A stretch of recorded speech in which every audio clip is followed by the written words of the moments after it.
والسلام على رسوله الكريم وعلى آله وصحبه أجمعين. أعوذ بالله من الشيطان الرجيم. بسم الله الرحمن الرحيم. لقد كان لكم في رسول الله أسوة حسنة لمن كان يرجو الله واليوم الآخر وذكر الله كثيرا. ولما رأى المؤمنون الأحزاب قالوا هذا ما وعدنا الله ورسوله وصدق الله ورسوله وما زادهم إلا إيمانا وتسليما. من المؤمنين رجال صدقوا ما عاهدوا الله عليه فمنهم من قضى نحبه ومنهم من ينتظر وما بدلوا تبديلا. صدق الله العظيم. محترم امیر صوبہ برادرم حافظ محمد ادریس صاحب اور میرے قابل احترام تحریکی بھائیوں، بزرگوں اور دوستوں، سیرت نبوی میں دعا کا مقام یا دعا اور اسوہ حسنہ بظاہر تو ایک ایسا موضوع ہے کہ جو ہر شخص کے ذہن میں بالکل مستحضر اور واضح ہے، لیکن یہاں جو احباب جمع ہیں ان کی مناسبت یا ان کی نسبت سے میں نے یہ کوشش کی ہے کہ بعض ایسی باتیں سامنے آ سکیں کہ جن سے اس موضوع کی اہمیت اجاگر کی جا سکے. نبی اکرم صلی اللہ علیہ وسلم کی ذات گرامی میں جو کمالات جمع تھے ان کے دو شعبے بنائے جا سکتے ہیں. ایک شعبہ ابدیت کاملہ کا ہے، یعنی بندگی کی معراج، بندگی اپنی عاجزی اور عظمت کی انتہاؤں کو چھوتی ہوئی، ابدیت کاملہ. اس کا اظہار بھی آپ ہیں، اس کا پیکر بھی آپ ہیں، اور اظہار اور پیکر کے لیے جو سہارا نظر آتا ہے وہ دعا کا ہے، یعنی اس ابدیت کاملہ کے اظہار کا پیکر. دوسرا شعبہ نبوت جامعہ، یعنی اتمام اور اکمال نبوت، اور اس کا اظہار اور اس کا پیکر دعوت اور جہاد. دعوت اور دعا نبی اکرم صلی اللہ علیہ وسلم کی سیرت کے دونوں ہی بڑے اہم پہلو ہیں. یہ آپ کی زندگی کے نہایت نمایاں عنوانات ہیں، اور دعوت بھی اور دعا بھی دونوں سیرت کے مستقل ابواب، یعنی تاریخ کے مستقل ابواب ہیں، اور ان دونوں کا چولی دامن کا ساتھ ہے. نہ دعا کو دعوت کے بغیر سمجھا جا سکتا ہے، اور نہ دعوت تک پہنچ اور رسائی دعا کو سمجھے بغیر کی جا سکتی ہے. تاہم یہ بات بھی اپنی جگہ بالکل واضح اور دو ٹوک ہے کہ دعوت جلوت کی چیز ہے، سب کی نظر اس پر پڑتی ہے، اس کی تفصیلات، اس کی جزیات جا بجا موجود ہیں، اس کے آثار درخشاں ہیں، تابع ہیں، اس کے نتائج واشگاف ہیں، نمایاں ہیں. یعنی یہ جلی اور خفی ہر عنوان دکھائی دیتی ہے، سنائی دیتی ہے، چلتی پھرتی نظر آتی ہے.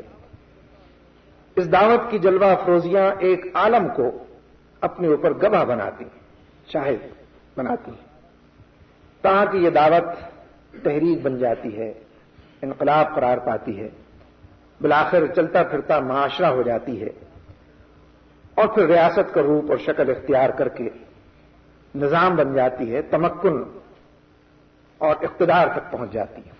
یعنی دعوت اس قدر نمایاں اور جلی آنکھوں سے نظر آتی ہے، کانوں سے سنائی دیتی ہے، اس کی دھمک دور دور تک پہنچتی ہوئی دکھائی دیتی ہے. یہ جلوت کی چیز ہے، جبکہ دعا جو ہے وہ خلوت کی چیز ہے.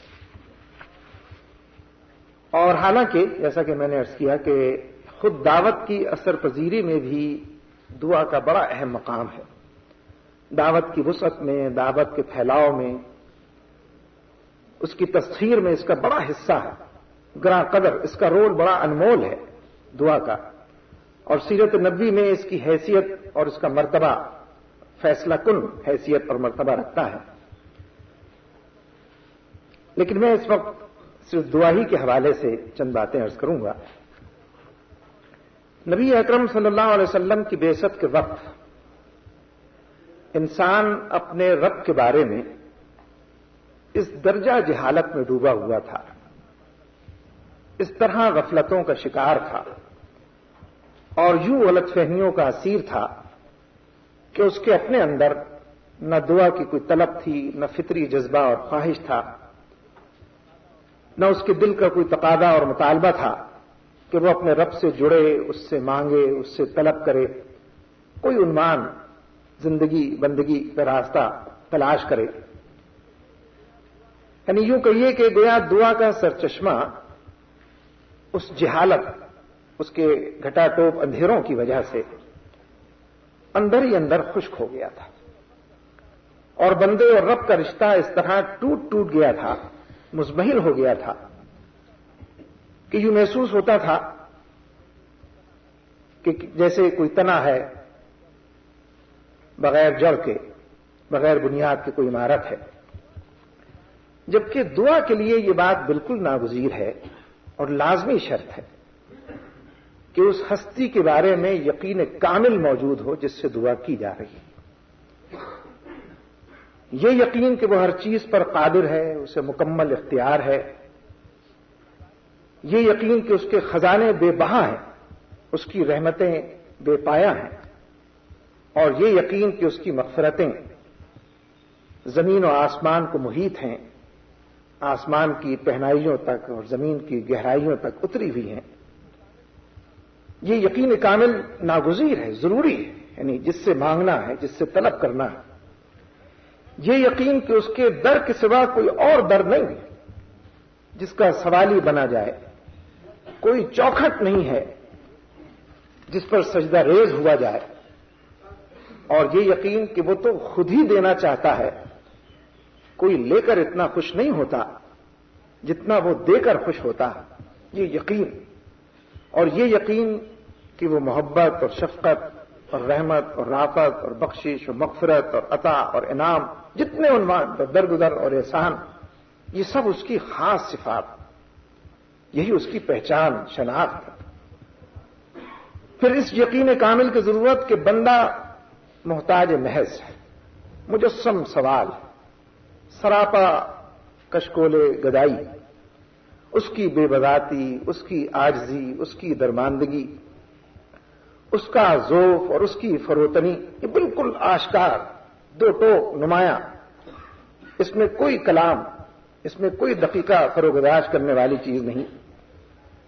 اور پھر یہ یقین کہ وہ ہر ایک کی سنتا ہے، ہر حال سنتا ہے، ہر عنوان سنتا ہے، بزبان حال بھی سنتا ہے، بزبان قال بھی سنتا ہے، جو کہہ سکے اس کی کہی سنتا ہے، جو نہ کہہ سکے اس کی ان کہی سنتا ہے، بآواز بلند سنتا ہے، خفی اور جلی، ہر بہر میں سنتا ہے اور ہر وقت سنتا ہے. رات کی تاریکی ہو، دن کا اجالا ہو، اس کے در رحمت پر ہر وقت دستک دی جا سکتی ہے، ہر لمحے اسے پکارا جا سکتا ہے. کوئی لمحہ نہیں کہ جس میں اس سے رجوع نہ کیا جا سکتا، اس سے سرگوشی کی جا سکتی ہے، ہم کلامی کا شرف حاصل کیا جا سکتا ہے. معلم دعا نبی اکرم صلی اللہ علیہ وسلم کی بعثت سے قبل ان میں سے ہر یقین ناپید ہو چکا تھا، مزمحل اور نایاب ہو چکا تھا. ان میں کا ہر یقین شبہات کے حوالے ہو چکا تھا، مغالطوں کا اور توہمات کا ان کی بھول بھلائیوں میں گم ہو چکا تھا، غلط فہمیوں کا، جہالتوں کا اس کی نظر ہو چکا تھا. لہذا جس ہستی کی ہر صفت کمال کے انکار پر اصرار تھا، جس کی مسلسل نفی کی جا رہی تھی، اپنے سارے رویوں سے، اپنے قول و فعل سے، زندگی کے پورے نظام سے، ہر فرد کے اندر سراپا اس کی نفی تھی، پورے معاشرے اور اجتماعیت میں اور اس نظام میں اس کی نفی تھی، تو اس در کا سوالی بننے، اس سے طلب کرنے، اس سے مانگنے، مدد چاہنے اور سراپا ملتجی ہونے کی گنجائش ہی بھلا کہاں باقی رہ گئی. اور پھر اس پر مستزاد مزید ظلم یہ بھی کیا گیا تھا کہ نظام طاغوت نے اس اللہ رب العالمین کی ہر صفت کو کسی نہ کسی مخلوق کے ساتھ منسوب کر دیا تھا. یہ صفات موجود تھیں لیکن کسی نہ کسی فرد کے ساتھ، شخص کے ساتھ، مخلوق کے ساتھ منسوب تھی. کوئی احیا پر قادر تھا، کسی کے لیے زمان و مکان کے حجابات اٹھا دیے گئے تھے. کوئی اپنے پکارنے والوں کے لیے، اپنے پرستاروں کے لیے ہر وقت ہر جگہ پہنچ سکتا تھا. کسی کی دسترس میں سارے خزانے دے دیے گئے تھے.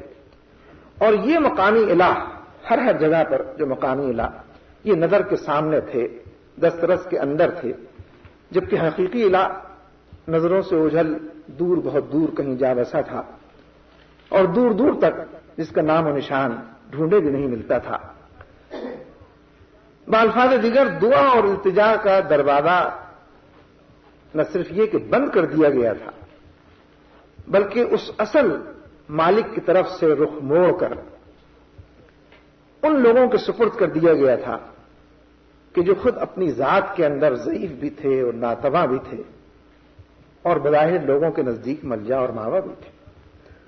لہذا نبی اکرم صلی اللہ علیہ وسلم نے اس محروم انسان کو، لقدق صحرا میں گم کردہ انسان کو، خود اپنی پہچان اور شناخت مسخ کر دینے والے انسان کو، اور اپنے رب سے دور اور بہت دور ہو جانے والے، اتھا گہرائیوں، انحطاط کی پستیوں میں ڈوب جانے والے انسان کو دوبارہ دعا کی دولت سے مالا مال. یعنی اس پس منظر میں دیکھیے کہ کیا ملا انسان جو گھر بیٹھے اس وقت ہم کو میسر ہے، جس بات سے ہم بظاہر یہ سمجھتے ہیں کہ ہم واقف ہیں. اس سفر کو دیکھیے کہاں سے یہ بات چلی ہے. بندے اور رب کے تعلق کو آپ نے دوبارہ بحال کیا، بندے کو اس کے رب سے ملایا، دونوں کو ہم کلام کیا، زندگی بندگی سے آشنا، بلکہ لذت آشنا ہوئی، اس کو عزت ملی، اس کو سرفرازی ملی، اس کو رفت ملی، اس زندگی کو بلندی ملی اور انسان کو اذن باریابی ملا. اور یوں ابن آدم نبی اکرم صلی اللہ علیہ وسلم کے طفیل اور آپ کے ذریعے پھر اپنے خالق سے، پھر اپنے مالک، اس کے آستانے پر پھر وہ پہنچ گیا. بھولا ہوا انسان، ایک بھٹکا ہوا انسان، در بدر کی ٹھوکریں صدیوں کھانے والا انسان جانب منزل رواں دوا ہوا اور بندے اور رب کے تعلق کو یہ نئی جہت ملی. نبی اکرم صلی اللہ علیہ وسلم نے قرب الہی کی نوید سنائی، اللہ کی طرف سے خوشخبری اور بشارت اور یہ مجدہ جافزہ سنایا کہ وَإِذَا سَأَلَكَ عِبَادِي عَنِّي فَإِنِّي قَرِيبٌ أُجِيبُ دَعْوَةَ الدَّاعِ إِذَا دَعَانِ فَلْيَسْتَجِيبُوا لِي وَلْيُؤْمِنُوا بِي لَعَلَّهُمْ يَرْشُدُونَ. کہ جب میرے بندے میرے بارے میں سوال کریں، مجھ سے متعلق پوچھیں، تو انہیں بتا دیجئے کہ میں ان کے بالکل قریب، ان کی سنتا ہوں، ان کی قبول کرتا ہوں. یعنی یہ اعتماد کہ پکارنے والا فضاؤں میں، ہواؤں میں، خلاؤں میں محض نہیں پکار رہا کہ اس کی پکار فضاؤں میں گم ہو جائے، ہواؤں میں تحلیل ہو جائے، زمین اس کو جذب کر لے، آسمان اچک کر لے. نہیں، سننے والا خود فرما رہا ہے، پہنچا دیجئے یہ بات کہ میں سنتا ہوں، میں قبول کرتا ہوں، بالکل قریب ان کے موجود ہوتا ہوں. لہذا نہ صرف یہ کہ آپ نے یہ واضح کیا کہ بندہ اپنے مالک سے سوال کر سکتا ہے، ملتجی ہو سکتا ہے، دعا کر سکتا ہے، در رحمت پہ دستک دے سکتا ہے، بلکہ یہ بھی کہ وہ سنتا ہے، وہ اس کی مدد کرتا ہے، پہنچتا ہے. اور پھر یہ کہ اللہ کو بندے کی یہ ادا بڑی پسند آتی ہے. یعنی بندے کا یہ دعا کرنا اس کو بہت پسند ہے. وہ دعا کرنے ہی سے راضی اور خوش ہوتا ہے، بلکہ دعا نہ کرنے سے ناراض ہوتا ہے.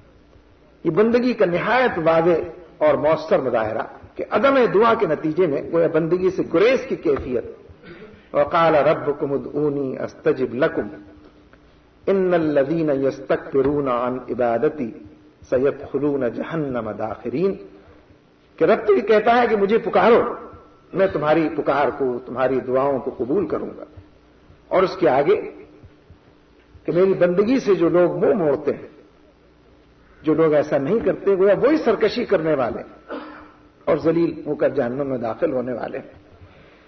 بلکہ مزید ایک قدم آگے، یعنی حدیث سے بھی معلوم ہوتا ہے کہ دعا نہ کرنا صرف محرومی کا ہی باعث نہیں ہے کہ آدمی کسی چیز سے محروم رہ جائے، اس کا ہاتھ، اس کا دامن خالی رہ جائے، بلکہ اس کے علیرغم اور اس کے ساتھ اللہ کی ناراضگی کا سبب بھی ہے کہ من لم یسأل اللہ یغضب علیہ، جو اس سے سوال نہیں کرتا اس سے وہ ناراض ہو جاتا ہے، یعنی اس حد تک اس کا تعلق ہے۔ اور اسی پر آپ نے اکتفا نہیں کیا بلکہ یہ بھی بتایا کہ یہ تو عبادت کا مغز ہے، اب دعا و مخ العبادت، دعا کا مغز، جوہر قرار دی، اور پھر دعا کو رحمت و برکت کے خزانوں تک پہنچنے کا، کامیابی اور کامرانی کی نوید سنانے کا یقینی ذریعہ بھی بتایا کہ من فتح لہ منکم باب الدعاء فتحت لہ ابواب الرحمہ، یعنی اس کے لیے رحمت کے دروازے کھل جاتے ہیں، جس کے لیے دعا کا دروازہ، یعنی جس نے یہ دروازہ کھول لیا اس کے لیے پھر وہ سارے دروازے کھلتے ہیں۔ اپنے رب تک رسائی کا یقینی ذریعہ، یعنی وہ وسیلہ جو مسدود ہو گیا تھا، وہ راستہ جو بند کر دیا گیا تھا، اور پوری کی پوری انسانیت جس سے محروم کر دی گئی تھی، وہ دوبارہ زندہ ہوا، تابندہ ہوا، اور یہ دولت اس قدر عام ہوئی کہ رہے اس سے محروم آبی نخاکی کے مصداق، یعنی سبھی تک یہ اس کی رسائی ہوئی۔ نبی اکرم صلی اللہ علیہ وسلم نے محض دعا کی اہمیت اور فضیلت ہی نہیں بتائی بلکہ دعا کرنا بھی سکھایا۔ یعنی میں کچھ کہنے کی کوشش کر رہا ہوں کہ یہ جو نبی اکرم صلی اللہ علیہ وسلم نے ہم کو بتایا، قرآن پاک نے بھی بتایا، احادیث سے بھی پتہ چلا، اور یہ جزیات تک میں آپ نے دعا کا کرنا سکھایا ہے، بلکہ یوں کہیے کہ آپ نے ان الفاظ میں اپنے خالق اور مالک سے دعا کی، یعنی وہ الفاظ بھی عجیب و غریب، دعاؤں کے اس ذخیرے پر ذرا نگاہ ڈالیے، ایسے الفاظ کے جو اثر پذیری میں اپنا ثانی نہیں رکھتے، ایسے الفاظ کے جو بلاغت، موزونیت اور اپنے محل اور مناسبت کے اعتبار سے نایاب ہیں، بے مثل، یعنی وہ الفاظ آپ نے چن کر ان دعاؤں میں، یعنی اگر اس ذخیرہ دعا پر نظر ڈالی جائے، ہم سب کچھ نہ کچھ دعاؤں سے واقف ہیں، سنتے رہتے ہیں، کرتے رہتے ہیں، پڑھتے رہتے ہیں، تو ذرا اس ذخیرہ دعا پر نظر ڈالیے۔ نبی اکرم صلی اللہ علیہ وسلم سے جو مسنون کوئی چیز رہ نہیں گئی ہے، اس میں کوئی کمی، کوئی کسر، کوئی عنوان، اس ذخیرہ دعا پر نظر ڈالیں تو ان دعاؤں میں بے تکلفی بھی ہے، ان دعاؤں میں بے ساختگی بھی ہے، ان دعاؤں کے اندر اپنائیت بھی ہے، ان دعاؤں کے اندر سادگی بھی ہے، ان میں حجابات کا اڑ جانا ہے، بندہ اپنے رب کے سامنے اور اس کی جلوہ افروزیاں، یعنی حجابات کا اڑ جانا ہے۔ ان دعاؤں میں ذخیرے بے کلی کا علاج بھی ہے، جس بے کلی کا تذکرہ کیا جا سکے، تصور کیا جا سکے، ہر درد کا درما بھی ہے، ہر زخم کا مرہم بھی ہے، ہر اضطراب کے لیے انشراح اور طمانینت بھی ہے۔ یعنی ان دعاؤں کے اندر بحیثیت مجموعی ایک غرض مند کا، جس کی غرض اٹکی ہوئی ہے، ایک غرض مند کا اصرار بھی ہے، اور اس غرض مند کا استعار بھی ہے، یعنی لفظوں کے اندر پیرائے میں ہر چیز یہ ملے گی۔ ان دعاؤں میں آپ دیکھیں کہ درد کی کسک بھی ہے، اس کا پورا پورا اظہار بھی ہے، اور پھر اسی کے ساتھ ساتھ ایسا نہیں کہ وہ جو رشتہ ہے بندے اور رب کا، اس میں کوئی خلل واقع ہوتا ہو، بارگاہ رب العزت کا لحاظ بھی، اس کا ادب اور پاس بھی، اس کی ربوبیت کا اور اس کے دربار کے شایان شان پرشکو انداز میں اس سے خطاب بھی ہے، اپنی بات کہنے کا انداز بھی، یعنی جو زبان استعمال ہوئی ہے، یعنی سچی بات یہ ہے کہ کیسے اس کو انسان بیان کر سکے کہ وہ زبان صاحب زبان کے دل کی حقیقی ترجمان بھی ہے اور اس کی پاسبان بھی، نگران بھی۔ یہ جو دعا اور مناجات ہیں، زبان سے نکلے ہوئے ایسے الفاظ کہ جو محض الفاظ نہیں ہیں، کہیں دل کے ٹکڑے ہیں، کہیں آنکھ کے آنسو ہیں، کہیں قلب کا گداز لیے ہیں، اخلاص کا اور ایمان کا نچوڑ اپنے اندر سموئے ہوئے ہیں، کہیں پسیجے ہوئے دل کے، دکھے ہوئے دل کی پکار ہے، کہیں شکستہ دل کے غماز ہیں. اور یہ ساری دعاؤں کے ذخیرے کو ایک سے ایک دیکھ کے جتنے چاول آدمی چنتا چلا جائے. اور ان دعاؤں کے اندر اس میں نبوت کا نور بھی ہے، ان میں پیغمبر کا یقین، اس میں پیغمبر کا یقین. جب چاروں طرف اندھیرا ہو، روشنی کی بات، جب چاروں طرف مایوسی کی کیفیت، امید کی دلانے کی بات، اس میں عبد کامل کا نیاز بھی ہے اور محبوب رب العالمین کا اعتماد اور اس کا ناز بھی ہے.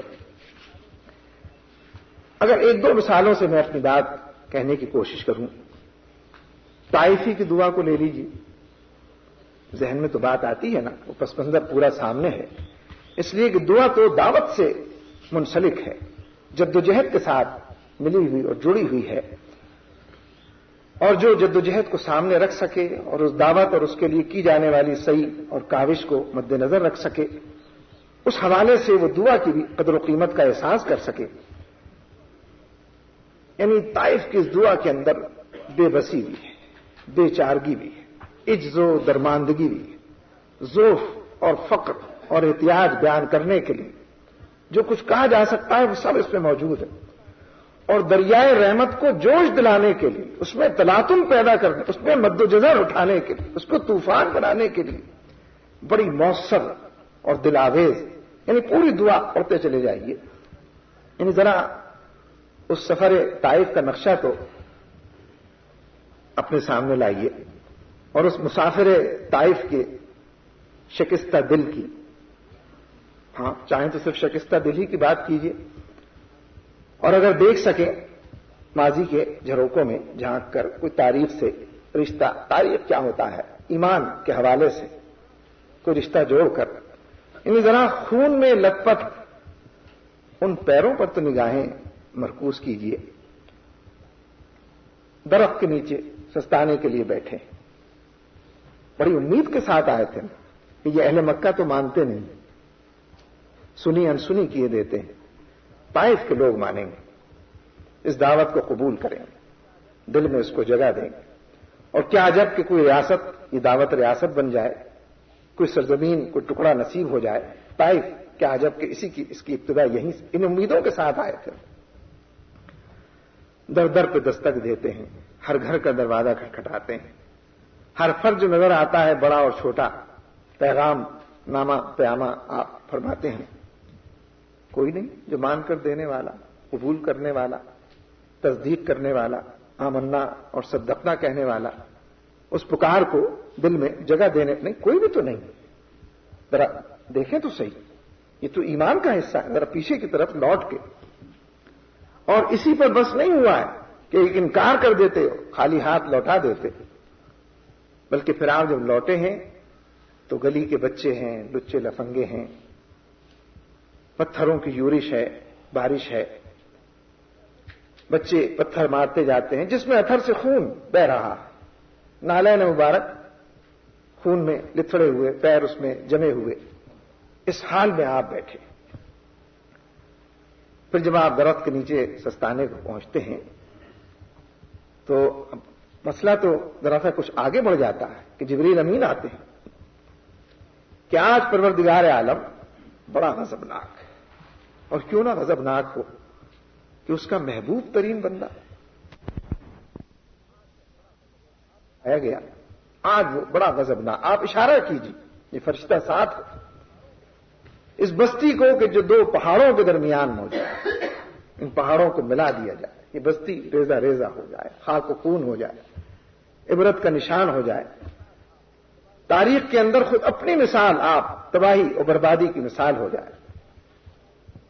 لیکن نہیں، آپ فرماتے ہیں کہ نہیں، یہ نہیں، ان کے بعد والے.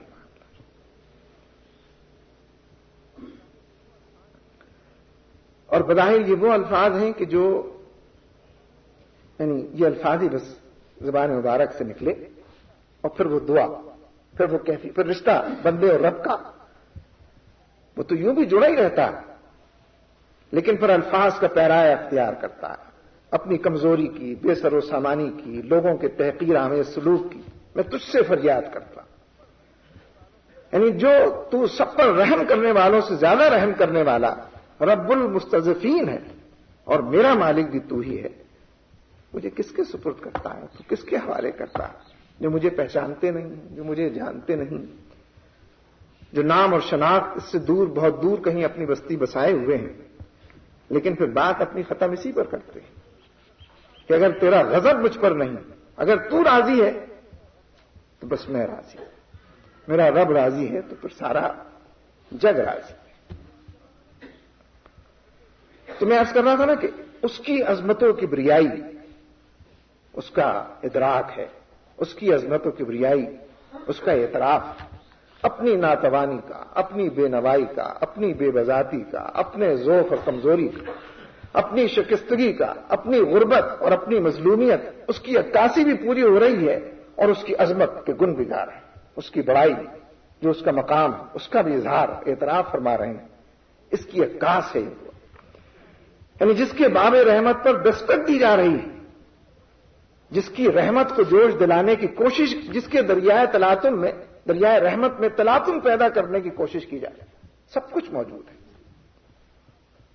تو میں تو یہ عرض کرنا تھا نا کہ الفاظ کا بھی جو چناؤ ہے، الفاظ کا بھی جو ذخیرہ ہے، حالانکہ اس سے پہلے وہ بات میں نے عرض کی تھی کہ رہتی دنیا تک انسانوں کی جو احتیاج ہو سکتی، انسان جس فطرت پر پیدا کیا گیا اس کی جو احتیاج، اس کی جو ضرورت، اس کی فطرت کا جو تقاضا، جو مطالبہ کیا جا سکتا، رب سے جڑنے کی بات ہو، دنیا میں رہنے کی بات ہو، مسائل و مشکلات کی، مسائل کے سمندر کی، پہاڑوں کی بات ہو، جو کچھ ممکن ہے انسانوں کے لیے وہ سب دعاؤں کے اندر موجود ہے اور ان الفاظ میں اور اس پیرائے میں موجود ہے کہ چاہے تو ادب پارا کہیں اس کو، چاہے تو جامعیت کا نمونہ کہیں اس کو، چاہے تو بات شروع اور ختم کرنے کا انداز کہ اس سے بہتر ناممکن ہے۔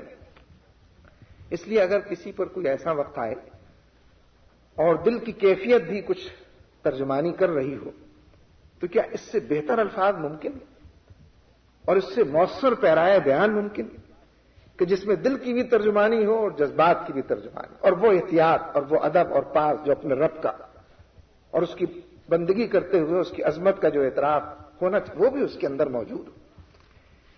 اس لیے نہ صرف یہ کہ جوڑا اپنے رب کے ساتھ، بلکہ اس رشتے کو اسی طرح سے جوڑا اور الفاظ کے ساتھ جوڑا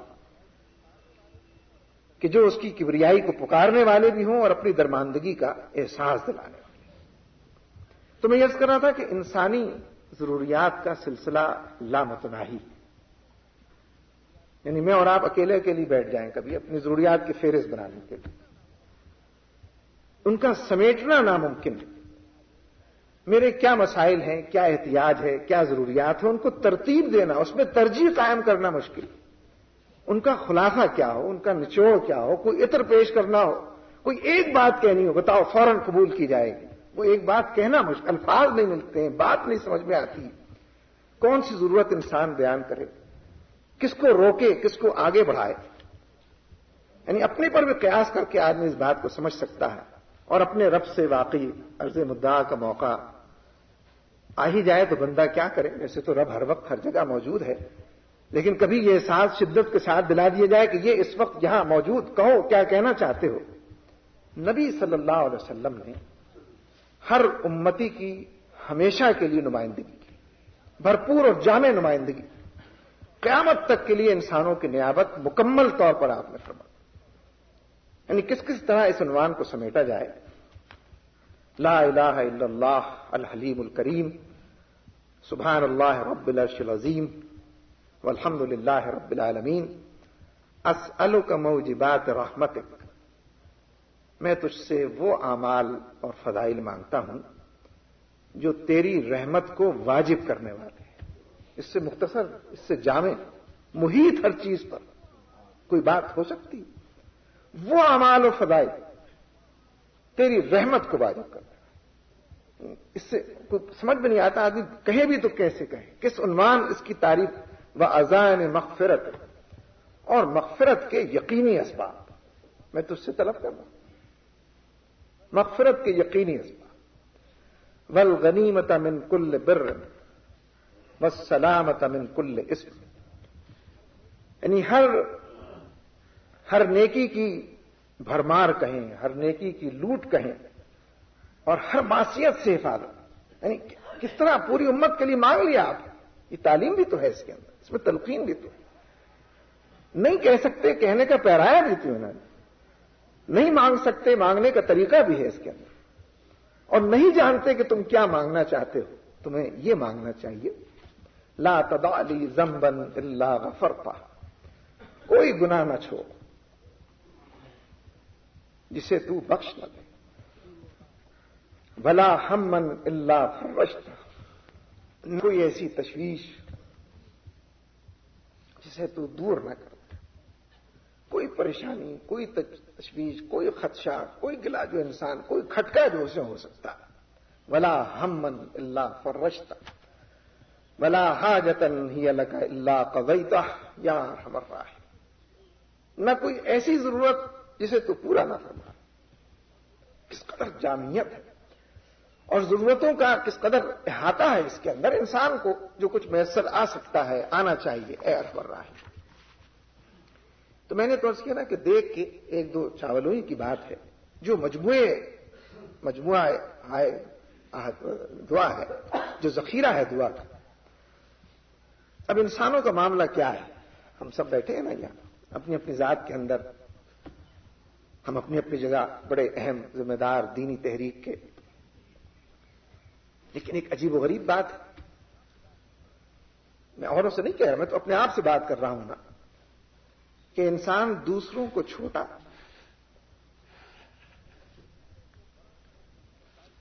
اور اپنے کو بڑا سمجھنے کا دائمی مریض ہے. اسے خود پرستی کہیں، اسے خود بینی کہیں. یعنی اور لوگ بہرحال چھوٹے ہی ہوتے ہیں. انسان اپنی ذات کے اندر اوروں سے کچھ قد اس کا نکلتا ہو، کچھ علم کے لحاظ سے، کچھ شخصیت کے لحاظ سے، کچھ عمل کے میدان میں، کچھ دنیا داری کے اندر، کچھ لب و لہجے کے. یعنی ہر انسان ذرا جھانک کر دیکھے. ایک ایسا مرض کہ جو ازل سے ہے، باقی رہنا ہے، جس کو نبی صلی اللہ علیہ وسلم واقف ہے انسانوں کے اس مرض. اللہم اجعلنی صبورا واجعلنی شکورا. اے اللہ مجھے بڑا صبر کرنے والا اور بڑا شکر کرنے والا بنا دے. واجعلنی فی عینی صغیرا. اور مجھے میری نظر میں چھوٹا بنا دے. اپنی نظر میں تو بڑا بنا ہوا ہے آدمی، کھاتے میں نہیں لاتا ہے کسی کو. وفی اعین الناس کبیرا. اور دوسروں کی نظر میں بڑا بنا. یعنی سارا تزکیہ اس کے اندر موجود ہے، تربیت کا سامان موجود ہے، اور وہ تعلیم موجود. یعنی یہ مرض اب تو نظر نہیں آتا، پہچانا نہیں جاتا، پھر چھٹکارا اس سے مشکل. سید المخلصین صلی اللہ علیہ وسلم نے بظاہر اپنے حق میں دعا اس طرح فرما رہے ہیں، لیکن امت کو تعلیم دے رہے ہیں. اصلا رہتی دنیا تک انسانوں کو اس مرض سے نجات پانے، اس مرض کی طرف نشاندہی بھی فرما رہے ہیں. اور دعا کے ذریعے وہ تعلیم بھی موجود ہے، اس سے نکلنے کا راستہ بھی موجود. یہ جو معاشرے کے مسکین اور عاجز اور درماندہ اور ٹھکرائے ہوئے اور غریب اور نادار یہ جو بندے ہیں، جن کو پرے کہا کہ برابر بھی نہ کوئی اہمیت دیتا ہے، نہ قدر و قیمت ان کی جانتا پہچانتا ہے. اہل ثروت کا، اصحاب دولت کا، اصحاب اختیار کا، مقتدر لوگوں کا، ان کی تو توقیر اور ان سے تعلق تو معمول کی بات ہے، اس کے لیے تو سفارش بھی لوگ لے کر آتے ہیں. لیکن جو فقراء ہیں، جو مساکین ہیں، جو بے اختیار ہیں، بے نام و نشان ہیں، ان سے محبت کمیاب بھی کہی جائے تو زیادہ ہی شاید نکلے کا لفظ ہو. یہ نبی صلی اللہ علیہ وسلم یہ اخلاق سکھا رہے ہیں، یہ تعلیم دے رہے ہیں، ان کو اوپر اٹھانے کی اور رفتوں کا سفر طے کرانے کی بات فرما رہے ہیں. اللہم انی اسألک فعل الخیرات وترک المنکرات وحب المساکین. میں تجھ سے پروردگار یہ توفیق طلب کرتا ہوں، یعنی نیکیوں کے کرنے کی اور برائیوں کے ترک کرنے اور چھوڑنے کی، اور غریبوں کے ساتھ محبت. پورا فلسفہ بھی ہے اس کا، پوری زندگی بھی، زندگی گزارنے کا طریقہ بھی، اور وہ ساری جہتیں اس کے اندر موجود ہیں کہ جو مطلوب ہے معاشرے میں، جسے دعوت کا کام بھی کرنا ہو، جسے کوئی تبدیلی اور انقلاب کی نوید بھی سنانی ہو. انہی راستوں سے گزر کر، انہی پگڈنڈیوں پر چل کر، انہی پرپیچ بظاہر بھول بھلائیوں سے نکل کر ہی وہاں پر پہنچنا. لیکن یہ دعا کے اندر بھی بات موجود ہے. تو میں نے بطور مثال کے 2-4 بدری کے میدان کی آپ دعا لے لیں، یعنی اس پوری دعوت پر وہ محیط ہے جو 13 سال مکے کے اور 2-2.5 سال مدینہ طیبہ کے گزرے تھے. 15 سال کی جو دعوت تھی، جو ہجرت تھی، جو اس کے اندر اپنوں کی بیگانگی تھی، وہ ان سب پر محیط ہے وہ دعا جو میدان بدر میں آپ اللہم ہذہ قریش اس کیفیت سے اس کو آپ بیان فرما رہے ہیں. یعنی کس سے یہ بات ڈھکی چھپی؟ میں نے تو ابتدا میں بھی یہ بات عرض کی نا کہ یہ دونوں چولی دامن کا ساتھ ہے، دعوت کا اور دعا کا، کہ سب کو آرام کرنے کے لیے آپ فرماتے ہیں اور خود گویا مسلح پر کھڑے ہو جاتے ہیں. یعنی قریش کا بھی تذکرہ کرتے ہیں، ان کے فخر و غرور کا، ان کے کبر و نخوت کا، اور پھر ان 313 کا بھی تذکرہ کرتے ہیں کہ یہ 313 عمر بھر کی کمائی ہے. وہ 13 سال جو مکے میں گزارے اور یہ 2-2.5 سال جو یہاں بسر، زندگی بھر کی پونجی ہے 313. چند اونٹ ہیں، چند گھوڑے ہیں، پیٹ پہ پتھر بندھے ہیں، چند ٹوٹے اوزار جسے اسلحہ کہتے ہیں، چند ٹوٹی تلواریں، کچھ نیام کے اندر نیام سے باہر، یہ 313. یعنی آپ کام کی رپورٹ پیش فرما رہے ہیں کہ 15 سال میں یہ رپورٹ ہے کام کی، کہ اسی کے حوالے سے تو آگے کی بات کہنی ہے. یہ زندگی بھر کی کمائی، ان کے پاس بظاہر کچھ بھی نہیں ہے لیکن سب کچھ ہے ان کے پاس. جذبہ جہاد ان کے پاس ہے، شوق شہادت ان کے پاس ہے، اپنے رب سے ملاقات کے منتظر بے قراری ان کے اندر موجود ہے، اضطراب ان کے اندر موجود، تجھ سے ملنے اور ملتے چلے جانے، بڑھنے اور بڑھتے چلے جانے، تیرے راستے میں پیروں کو غبار آلود کرنے. یہ سب سے بے نیاز ہو کر، یہ مکے سے ہجرت کر کر، یہ اپنوں کو غیر بنا کر، یہ سب کچھ چھوڑ چھاڑ کر، یہ بڑا سرمایہ ہے کل کائنات، یہ 313. اور پھر ایسی عظیم بات آپ فرماتے ہیں جو آپ ہی فرما سکتے تھے کہ اگر یہ کامیاب نہیں ہوتے ہیں، اب تو آ جائے تیری مدد جس کا وعدہ تو نے کیا، اگر یہ کامیاب نہیں ہوتے ہیں تو پھر روئے زمین پر تیری بندگی، تیری عبادت کرنے والا کوئی، یہ تو وہی کہہ سکتا ہے جس نے اتمام حجت کی ہو. وہ تو واقعات میں تو آتا ہے نا کہ جناب صدیق اکبر آپ کے ساتھ کھڑے تھے اور بار بار آپ کی ردائے مبارک چادر آپ کی گر پڑتی تھی، بار بار وہ اٹھا کر آپ کے کاندھوں پر رکھتے تھے، تاکہ ایک لمحہ وہ بھی آیا کہ درمیان میں وہ بھی بول پڑے اور کہا کہ حضور بس کیجیے، کہ وہ آپ کو مایوس نہیں کرے گا، اس کی نصرت اور اس کی تائید قدموں کو چومے گی. یعنی یہ بھی اشارہ ہے نا، آپ تو جانتے ہیں اس دعا، ان حالات کو، اس پورے پس منظر کو جس میں جن الفاظ میں یہ بات کہی جا رہی ہے. بلکہ ذرا آپ نیچے آ جائیں، یہ تو ہم نبی اکرم صلی اللہ علیہ وسلم کی بات کر رہے ہیں نا، ذرا کسی ایک آدھ صحابی کی بات کر لیں، یعنی جو آپ کے تربیت یافتہ تھے، جنہوں نے بظاہر آپ سے فیض پایا، جنہوں نے صحبت اٹھائی، اصحاب کا نجوم کہلائے. صرف ایک مثال عرض کرتا ہوں کہ ایران کی ایک جنگ میں، جنگ قادسیہ، حضرت قعقاع رضی اللہ تعالیٰ عنہ، انہوں نے امیر لشکر حضرت سعد رضی اللہ تعالیٰ عنہ کی اجازت کے بغیر دشمن پر حملہ کر دیا. امیر لشکر سے پوچھا نہیں اور دشمن پر حملہ آور ہو گیا. حضرت سعد رضی اللہ تعالیٰ عنہ نے جب یہ دیکھا تو فوراً اللہ سے دعا کی کہ اللہم اغفر للقعقاع وانصر فقد اذنت له وان لم يستعذ. اے اللہ تو قعقاع کو معاف فرما دے، اس کو کامیابی اور نصرت سے نواز، اگرچہ اس نے اجازت نہیں مانگی پر میں نے دے دی. اور جب اپنے سردار کو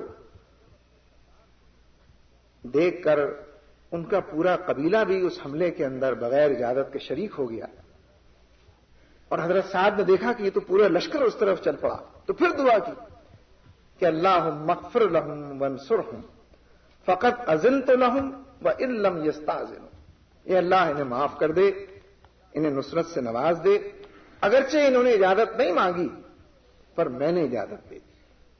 یعنی اس پر کتنے عنوانات پنہا ہیں اس کے اندر۔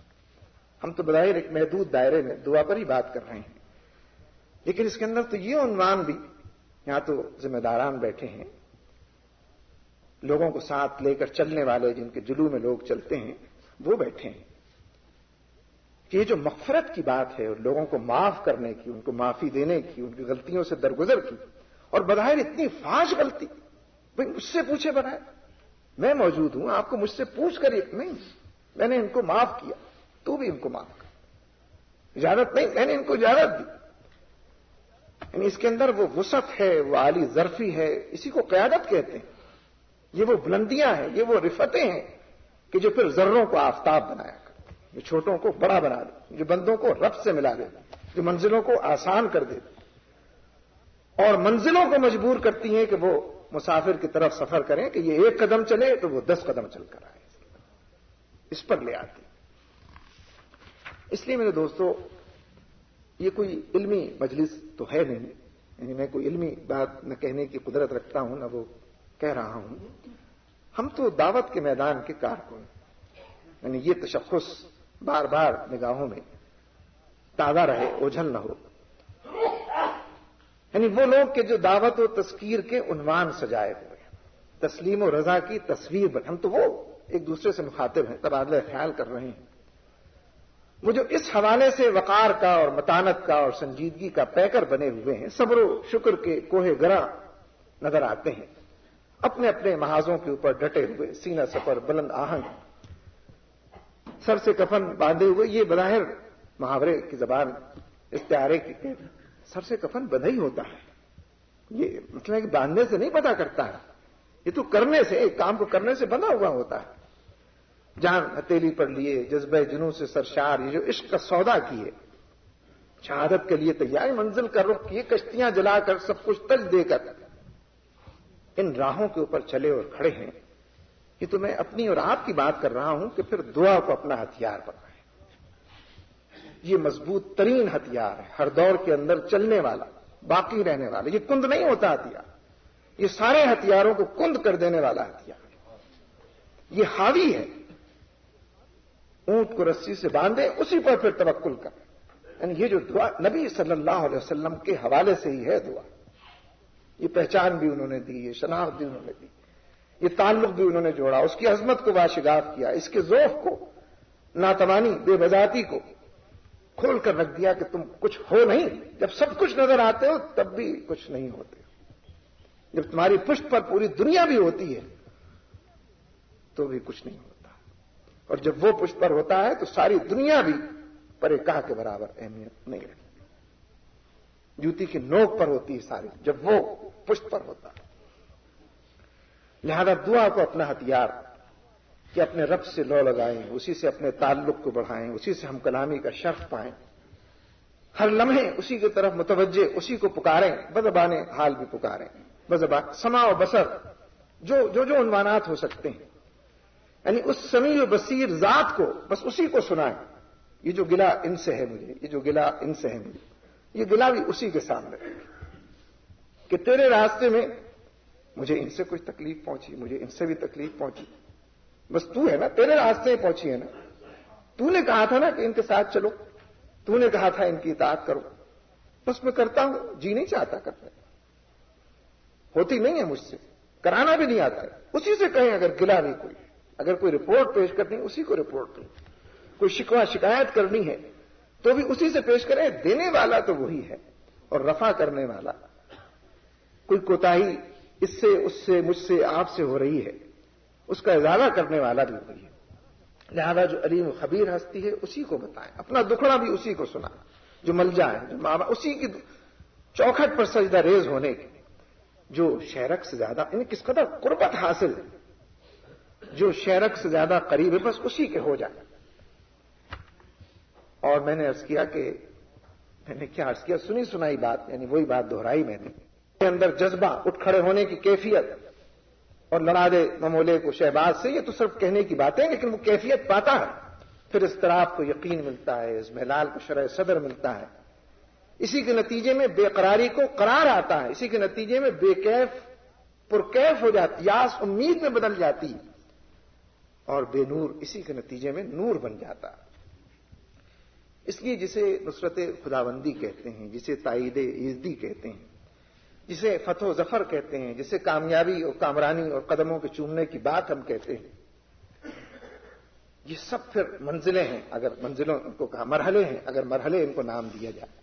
اس دعا کے نتیجے میں وہ ان کیفیتوں سے سرشاری ہوتی ہے کہ یہ مرحلے آسان، یہ مرحلے نگاہوں کے سامنے، اور یہ محاذ فتوحات اور ظفر مندی اور قدموں کے نیچے آتے چلے جاتے ہیں. آخری بات کہہ کے اپنی بات ختم کرتا ہوں کہ حضرت امام غزالی رحم اللہ نے تو بڑی پیاری بات اس سلسلے میں کہی ہے، بات سے بات سمجھ میں آتی ہے. انہوں نے فرمایا کہ دعا محض، دعا کی حیثیت صرف التجا کی اور صرف درخواست کی نہیں ہے کہ اپنی خواہشات کے بارے میں، اپنی تمناؤں کے بارے میں، اپنی آرزوؤں کے بارے میں، اپنی چاہتوں اور فطرت کے تقاضوں کے بارے میں آدمی اپنے ہاتھ پھیلا کر اور دامن کھول کر رکھ دیتا ہے. نہیں، بلکہ اس کی حیثیت اپنے رب سے مشورے اور استصواب کی. ذرا دیکھیے، ایک عجیب و غریب نکتہ ہے اس میں کہ بندہ اپنی درخواست اپنے رب کے حضور پیش کر دیتا ہے، مشورے کے لیے، استصواب کے لیے. وہ جس قدر قبول کر لیتا ہے وہ منظور ہو جاتی ہے، نظر آ جاتا ہے. جو نہیں کرتا ٹھیک ہے، وہ بھی بلند تر حکمتوں کے تحت. لیکن جو بات ہے وہ یہ کہ دعا کے سہارے کیا جانے والا کام وہ صرف بندے کا نہیں رہتا تھا، بلکہ اس کے رب کا ہو جاتا.